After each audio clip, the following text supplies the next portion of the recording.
sometimes the quietest love stories are the ones we never hear.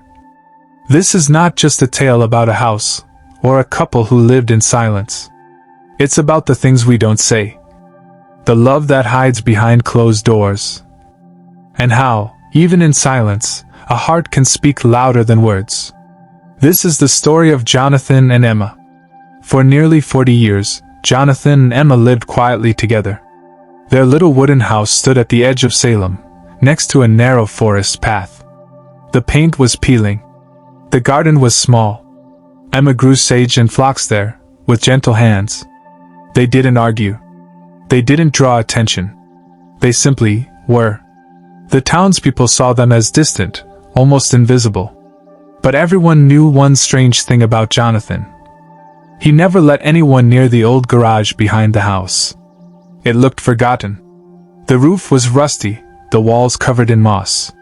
Just old junk, he'd always say. But Emma sometimes heard strange sounds from inside. Paper shuffling, wood creaking, even soft whispers. Yet whenever she got close, silence. The door would be shut from the inside. Then one night, Jonathan passed away in his sleep. No warning. No goodbye. Just quiet. At the small church funeral, neighbors came to offer kind words. But Emma hardly heard them. The house felt like a memory. And the garage stayed locked. Weeks later, on a gray autumn evening, Emma picked up a ring of old keys. Her hands trembled. She found the one that fit. The door creaked open. Dust filled the air. And what she saw made her knees weak. Inside, the walls were filled with photos of her. Emma in the garden. Emma by the lake. Emma laughing, young, radiant, unaware. On the table sat a leather album. A dried sage flower rested on top. Inside were letters.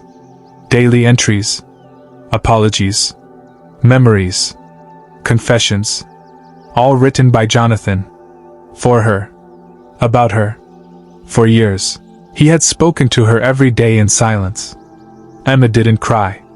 She felt lighter. As if the storm that had hung over her for years had finally passed. She cleaned the garage. Hung up the photos. Placed the letters in glass cases. And above the desk, she put up a sign. More than words. People began to visit. Some stood in silence, just looking. Some smiled softly, as if understanding something deep. One young couple whispered, "We're often quiet too, but now we know, silence doesn't mean empty." Emma nodded. "The most important thing," she said, "is to love. Even if you don't always know how to say it." Later that night, Emma opened a fresh notebook.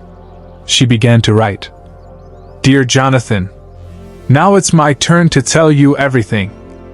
And how things are today." The garage, once locked in mystery, had become a room of love. No loud declarations. Just soft light. Paper. Pictures. And a silence that was full of meaning. Love isn't always loud. Sometimes it hides in dusty garages, old letters, and faded photographs. Sometimes it's in the things we don't say, but feel every day. Jonathan's silence wasn't absent. It was devotion, written in quiet moments, lived through quiet years. And in the end, Emma understood. Real love doesn't always need words. It just needs to be remembered.